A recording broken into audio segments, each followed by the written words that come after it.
Friends welcome to AH times. Friends మన యొక్క AP రాష్ట్ర వ్యాప్తంగా రేషన్ కార్డుదారులకు సంబంధించి మనకు రేపటి నుండి ఇవైతే పంపిణీ అయితే చేయబోతున్నారు. అయితే ఈ వస్తువు దాదాపు 8-9 సంవత్సరాలు మేబీ అంతకంటే ఎక్కువ సంవత్సరాలు ముందు ఇదైతే పంపిణీ అయితే చేశారు. బట్ ఈ వస్తువు అనేది పంపిణీ ఇప్పటి వరకు చేయలేదు.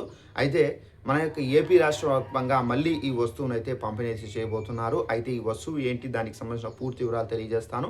ఈ వీడియో మీకు నచ్చినట్లయితే లైక్ చేసుకోండి. అలాగే ఇన్ఫర్మేషన్ను షేర్ చేసి వేరే వాళ్ళకు కూడా తెలియపరచండి. ఇక మన ఛానల్ను కూడా ఫాలో అవుతుండండి. ఇక దీనికి సంబంధించిన నోటిఫికేషన్ అయితే వచ్చింది. ఫస్ట్ మనకు అఫీషియల్గా వచ్చినటువంటి నోటిఫికేషన్ స్టిక్ చేస్తున్నాను. ఇక్కడ చూసుకున్నట్లయితే మనకు ఏపీ మంత్రి నాదెండ్ల మనోహర్ గారు అయితే క్లారిటీగా అయితే చెప్పారు.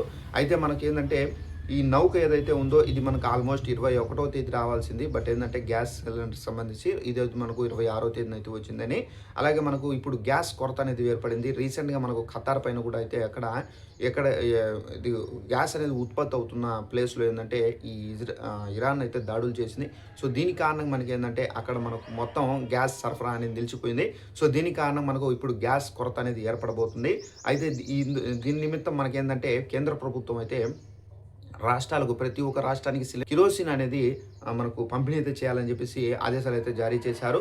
ఇక్కడ మరొక నోటిఫికేషన్ ఇక్కడ స్టిక్ చేస్తున్నాను. ఇక్కడ చూసుకున్నట్లయితే రేషన్ కార్డుదారులకు రేపటి నుండి కిరోసిన్ గ్యాస్ కొరత నేపథ్యంలో గ్రామీణ గిరిజన ప్రాంతాల్లోని రేషన్ కార్డుదారులకు ప్రభుత్వం రేపటి నుండి లీటర్ చొప్పున అంటే ఒక రేషన్ కార్డుకి 1 లీటర్ చొప్పున కిరోసిన్ పంపిణీ అయితే చేయబోతున్నారు. కేంద్ర ప్రభుత్వం ఇటీవల రాష్ట్రానికి 2800 కిలోలీటర్ల 1 కిలోలీటరు 1000 కిలోలీటర్లు కిరోసిన్ను అందించిన విషయం తెలిసిందే.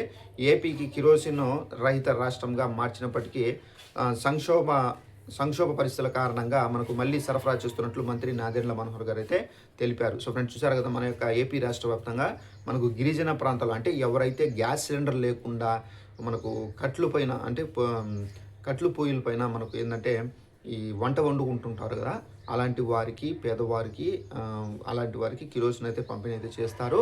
అయితే ఇప్పుడు ఈ సర్వే కూడా చేస్తున్నారు కదా. సో ఈ సర్వేలో ఎవరికి గ్యాస్ సిలిండర్ ఉంది లేదు అనేది వాళ్ళు బేసిక్ మనకు తెలుస్తుంది సర్వేలో. సో దీని ప్రకారం ఎవరైతే గ్యాస్ సిలిండర్ లేదో వారికి మాత్రం ఈ కిరోసిన్ అయితే పంపిణీ అయితే చేస్తున్నారు.